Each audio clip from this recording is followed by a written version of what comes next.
বলছেন half pant, আমি তো হাফ প্যান্ট পরে থাকি না।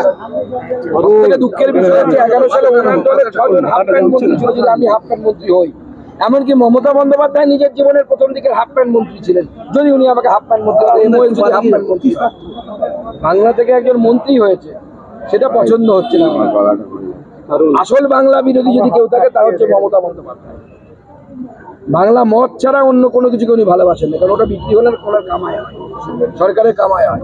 আর আজকে পশ্চিমবঙ্গ দিবসকে যেভাবে উনি পালন করতে বাধা দিলেন, পশ্চিমবঙ্গ দিবসের দিন পশ্চিমবঙ্গের একজন ডাক্তারকে গলার ধরে ওনার মেরেছে ওনার পুলিশ, মেরে ধরে অত্যাচার করা হলো, চেষ্টা করা হলো। সময় আসছে জনতা প্রত্যেকটা হিসেবে, আর সেই দিন আসছে যেদিন অভিষেক বন্দ্যোপাধ্যায়ের বাড়ির সামনে হাজার হাজার মানুষ দাঁড়িয়ে থেকে বলবে তুমি ওই বাড়ি থেকে বেরো, ওরা জনগণের বাড়ি, জনগণের দখল। ওই চিকিৎসক আতঙ্কে ভুগছেন, উনি ভাবছেন যে মেডিকেল কাউন্সিলের চিঠির পর নতুন কোনো ব্যবস্থা নেওয়া হতে পারে, আতঙ্কে ভুগছেন। উনি এখানে তো চিকিৎসাই করেন না চিকিৎসক হিসেবে, তো কোথা থেকে আতঙ্কে ভরবেন? মেডিকেল কাউন্সিল তারই উপরেই কাজ করতে পারে। মেডিকেল কাউন্সিল হচ্ছে MCI, medical council of India. ইন্ডিয়ার বাইরে যিনি ডাক্তারি করেছে তার উপরে কি স্টেপ নেই?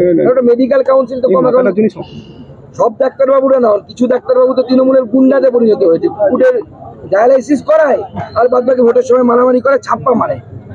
ডাক্তারবাবুদের ভোটে ছাপ্পা পড়ে।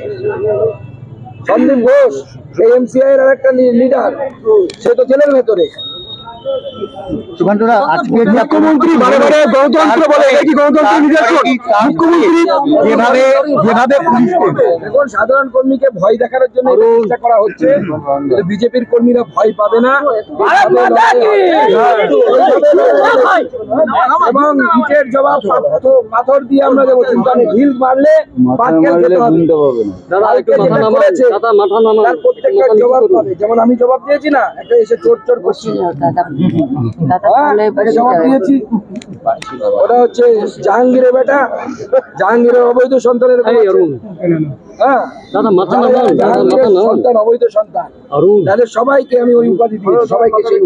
আজকের পরে ওই ডাক্তারবাবুর কি হবে তিনি কিছু জানেন না, কারণ সুরক্ষা নিয়ে আমরা খুব চিন্তিত। তৃণমূল কংগ্রেসের এমন যা কিছু হতে পারে, অভিষেক বন্দ্যোপাধ্যায় ওনাকে মারিয়েও দিতে পারে।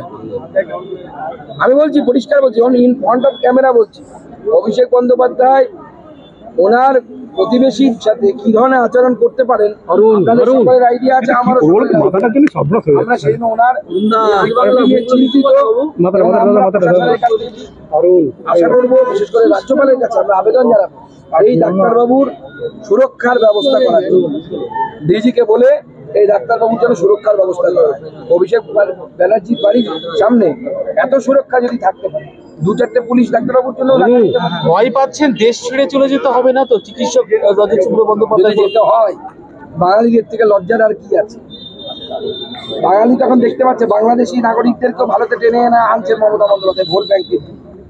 আর এই ধরনের প্রতিযোগিতা যারা ডাক্তারবাবু, তাদেরকে ভারতে ফিরে আসার ইচ্ছে থাকলেও তাদেরকে ভারত ছেড়ে পালানোর জন্য ব্যবস্থা করছে মমতা বন্দ্যোপাধ্যায় এবং কি বার্তা যাবে আজকের এই ডাক্তারবাবুকে যেভাবে অ্যারেস্ট করে, কি বার্তা যাবে পশ্চিমবঙ্গের যে বাইরের ডাক্তারের, কি বার্তা যাবে? অন্যের কি দিন কি না, মমতা বন্দ্যোপাধ্যায় পশ্চিমবঙ্গের রেপুটেশন বলে কিছু রেখেছে?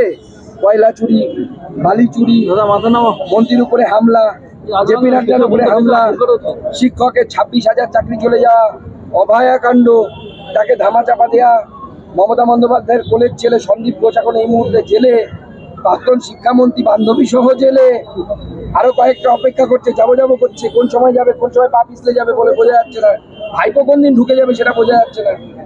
আর কালকে যদি আমি সময় পাই, পুলিশের চুরির দুর্নীতির কাগজ আমার কাছে এসেছে, কালকে ওটাও দেখাবো, নতুন জিনিস দেখবো।